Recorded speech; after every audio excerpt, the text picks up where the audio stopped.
Come on, guys, we need this buzzer beater. Yes, that's what I'm talking about. Another round of drinks on me, guys. Let's go. You know, the word go has quite an interesting history. Its origins can be traced back to Old English, where it was originally gan. Over time, it changed and developed. And here we are, saying the shortest sentence in the English language, summing up movement and action in just 2 letters. It's fascinating how language changes, don't you think?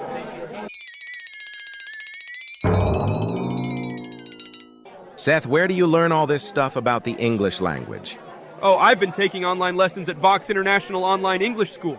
They have some fantastic courses that delve deep into language history and quirks. Plus, I've got a bunch of English course books at home. You won't believe what I stumbled upon years ago at a garage sale. Lindley Murray's English course book, English Grammar. It's from 1795. Seriously? How did you come across something like that? Pure luck, really? It was tucked away in a dusty box and the cover caught my eye, and it's a first edition. First edition from 229 years ago? That's like holding a piece of language history. Hey, I was watching an episode of Pawn Legends on YouTube the other day. There was this guy who sold a stamp for a whopping $150,000. Your Lindley Murray book might be a hidden gem. You know, I never really thought about checking its value. Let's find out. We can use Gbay to see if your antique English course book is worth anything. Wait a minute! There is a listing of Lindley Murray's English grammar that's worth over $12,000. No way, that dusty old book is a goldmine. Well, Seth, looks like you're not just a language enthusiast, but also the owner of a valuable piece of history. All right, guys. Are you ready for a road trip to the city of desert lights? We are going to Pawn Legends.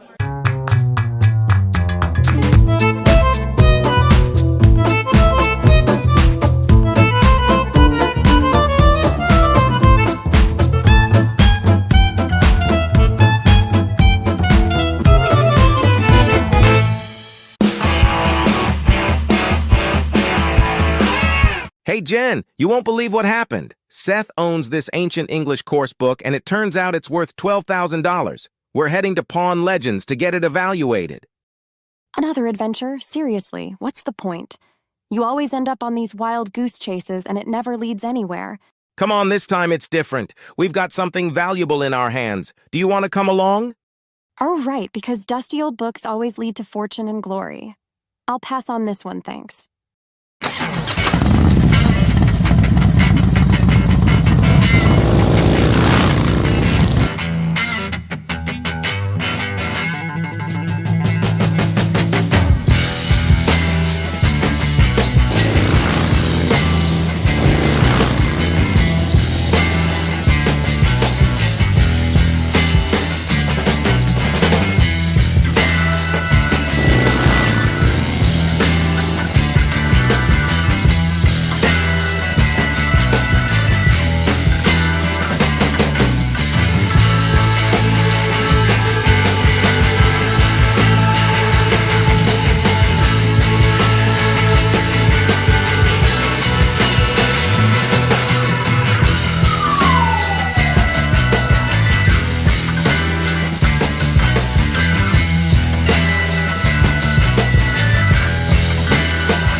Me and you guys at Pawn Legends, who would have thought?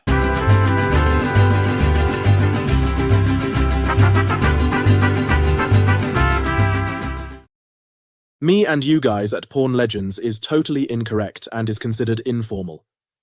In more formal English, the correct way to express this idea is you guys and I at Pawn Legends. In English, when referring to oneself along with others, it's grammatically correct to put the first person pronoun last. The other mistake is saying would have instead of the right way, which is would have. So it should be who would have thought. Would have is the correct form to express the idea of past speculation or surprise, while would have is grammatically incorrect. So the correct way to say the sentence is you guys and I at Pawn Legends, who would have thought. I hope they're ready for the literary masterpiece we're about to bring in. Hey, how's it going? Good, how are you? I'm doing great. I guess this is a book. Yes, found this gem at a garage sale. An English course book by Lindley Murray called English Grammar that's 229 years old. It's the first edition. That is really neat.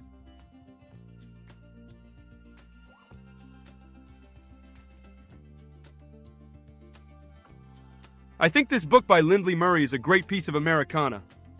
The reason I'm selling is that I think it's quite rare and it's going to bring in some good money. Lindley Murray is a renowned American grammarian, but it's an English course book. And I don't know if that's a first edition or if there is only one edition. I'm just not sure about this. Okay, how much are you looking to get out of it? Well, the book is in the original wraps and the original covers. Considering its historical significance, I was thinking around $12,000. This book is nearly impossible to find. I just don't know how collectible this is. It's an English course book. In general, English course books are not worth a great amount of money, but it's cool that Lindley Murray wrote it. So if it's okay with you, I would like to call someone and have them take a look. That is fine with me. I will be right back and get her down here and we might figure something out. Maybe you are right about the price. I don't know, but it seems a little high. It's great that Vic is bringing an expert in. I'm really excited to hear what she has to say. It intrigues me that it's written by Lindley Murray, but I'm just not sure if there is a market for English course books and how collectible it is. So that's why I'm bringing Catherine in to help me figure it out. This is it. It's an English course book by Lindley Murray, apparently the first edition. Well, I must say this is quite a find. Lindley Murray's influential work, English Grammar, first published in 1795, stands as a cornerstone in the history of language education.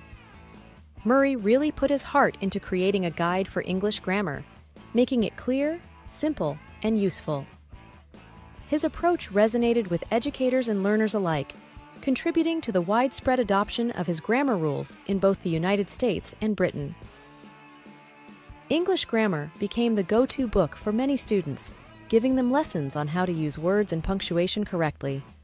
Murray made sure it was easy to understand and use in real life, and that's why his book kept being important all through the 19th century.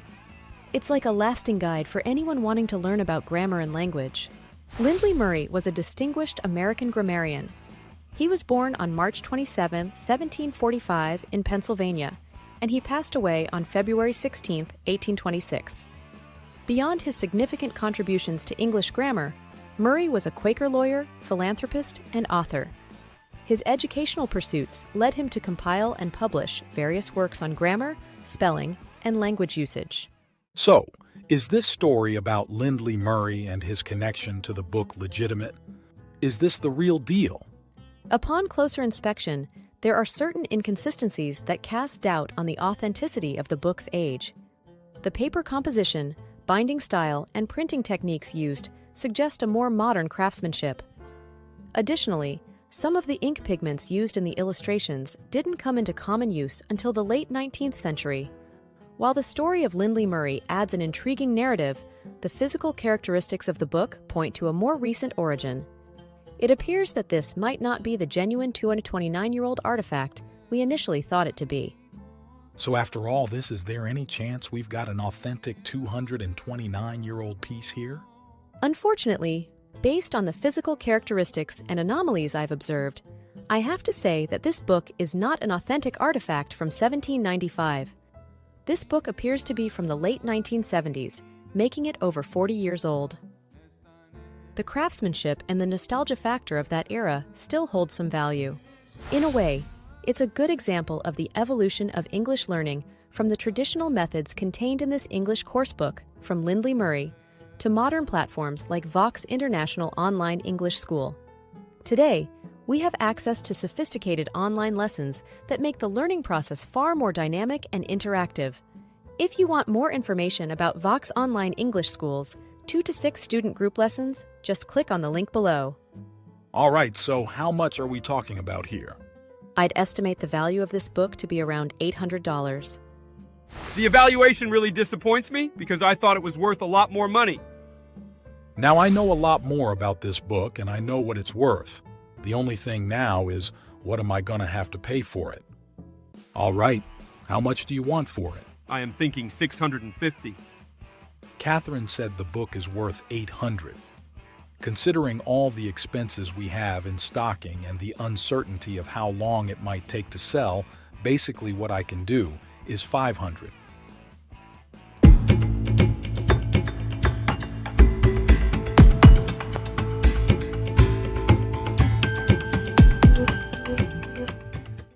All right, it's a deal.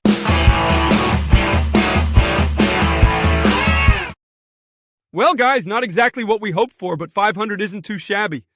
At least the road trip was covered. We basically had a free adventure thanks to that book. And let's not forget all those rounds of drinks and the amazing food. The book treated us well. Indeed. Sometimes it's not just about the money. We had a good time, shared some laughs, and experienced an unexpected journey. That's worth something, too. Here are some useful vocabulary and phrases from this episode. Feel free to pause and take a screenshot. If you'd like, you can download the PDF file from the link below. All of this is provided to you by Vox International Online English School. Click the link below to visit their website for more information and sign up for classes today. Thanks for watching.